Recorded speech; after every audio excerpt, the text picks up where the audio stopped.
Hello and welcome to the Self-Unemployed podcast. Now this is just a clip from the first episode of the podcast where Drew and I are discussing the first of 4 phases of building wealth and becoming self-unemployed. So, first of all, obviously we can talk financial literacy all day. You've obviously mapped out a fantastic plan which I'm fully behind.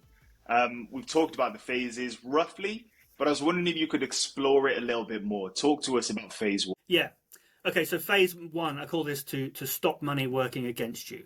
I think not everyone's going to be in this situation, but a lot of people who have had poor relationship with money for some time may find themselves in a lot of debts. They might have multiple credit cards that they can't keep on top of. They might have other things like car payments and all sorts of things which cumulatively would seem, it just means that for every pound you have, you can only actually spend 80p of it, because a lot of it's going on interest, which is just not of any value to you really.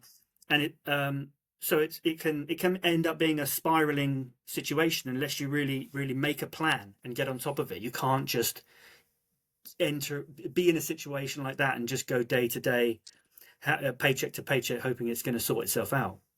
You need to make a plan. So that's the first phase. If you are in that situation, there's various tactics there's like this. If you Google the snowball method or the avalanche method, that's a way of like prioritizing which payments you make.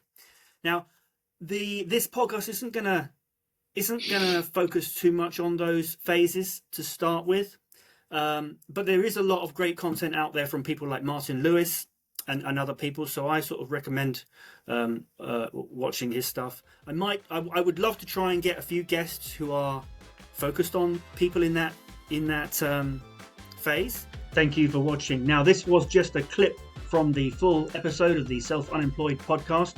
If you're interested in growing your wealth, becoming financially free and becoming self-unemployed, then you can sign up for notifications about the podcast at our website. Links in the description. We've got loads of really good guests investing in all sorts of ways, especially in property. So join us, check out the show, and I'll see you soon.